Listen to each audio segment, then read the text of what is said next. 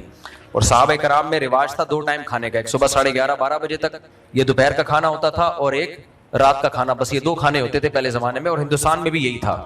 ہم نے خود حضرت مفتی رشید احمد صاحب رحمہ اللہ سے سنا, کہتے ہیں انگریز نے ناشتہ واشتہ متعارف کروایا, مسلمانوں میں اس کا رواج نہیں تھا.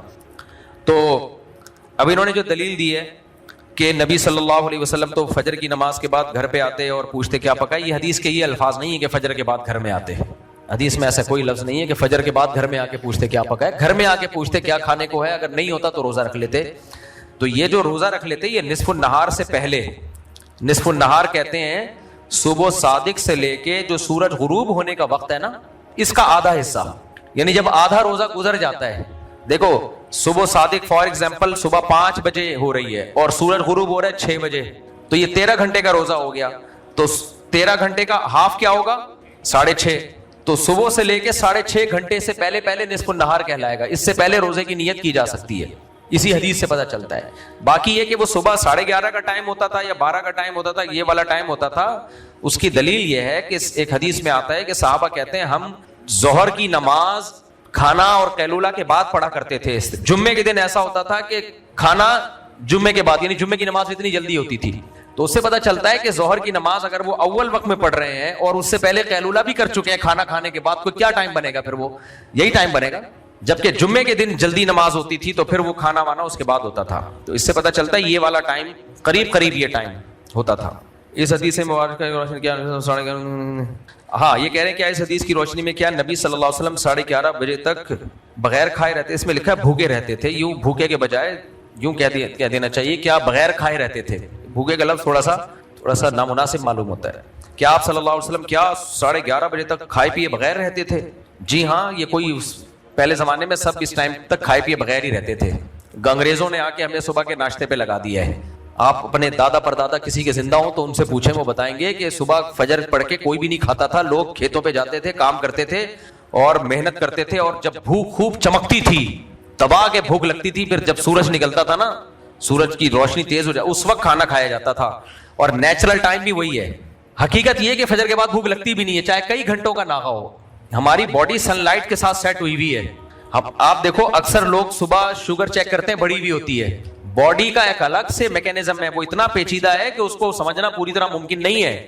اب صبح چونکہ اللہ تعالیٰ چاہتے ہیں, اللہ تعالیٰ قرآن میں کیا کہتے ہیں, ہم نے دن کو کام کاج کا ذریعہ بنایا, رات کو سونے کا اور دن کو وجعلنا النہار معاشا. تو دن جو ہے نا, تو دن چڑھتے ہی باڈی کو چاہیے کہ کام کرے وہ. تو اس لیے اللہ تعالیٰ نے صبح کے وقت میں خاص ایک انرجی الگ سے پیدا کی ہوتی ہے ہماری باڈی کا. صبح کو شوگر لیول حالانکہ کئی گھنٹوں سے کھایا پیا نہیں ہوتا ہم نے, تو وہ اسی لیے بڑا ہوتا ہے کہ اس کو آپ کام میں لے کر آؤ. ہم اور پراٹھے پھوڑ کے اور بڑھا دیتے ہیں وہ.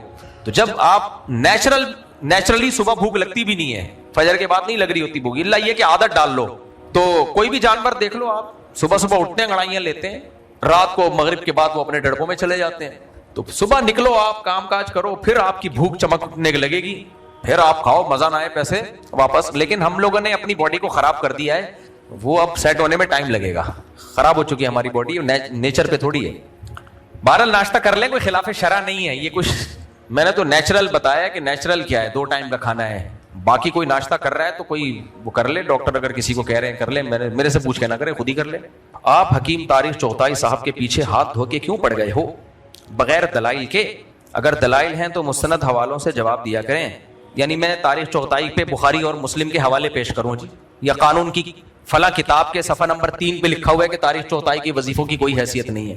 حوالے دینا, دلائل دینا اس کے ذمے ہوتا ہے جو مدعی ہوتا ہے, دعویٰ کرتا ہے. آئی بات سمجھ میں؟ مثال کے طور پہ آپ میرے پاس آئے, مفتی صاحب میرے سر میں درد ہے, میں نے پیناڈول نکال کے دے دی, 2 گولی کھا لو. آپ کہیں اس کی کیا دلیل ہے کہ یہ درد سر کی گولی ہے؟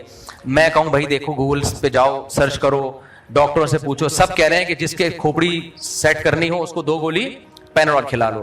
دلیل کس کے ذمہ ہے؟ گولی کون دے رہا ہے؟ علاج کون کر رہا ہے؟ میں کر رہا ہوں نا. تو اس علاج کے صحیح ہونے کی دلیل کس کے ذمہ ہوگی؟ میرے ذمہ ہوگی. آئی بات سمجھ؟ اب آپ میرے پاس آئے, سر میں درد ہے, میں نے 2 گولی پیناڈول دی. آپ کہہ رہے ہو مفتی صاحب دلیل دو, یہ گولی ٹھیک ہے. میں کہوں تو دلیل دے کہ یہ گولی نہیں ہے. وہ کہے گا بھائی کسی چیز کے نہیں ہونے کی دلیل تھوڑی ہوتی ہے, دلیل کسی چیز کے ہونے کی ہوتی ہے, نہیں ہونے کی تھوڑی ہوتی ہے.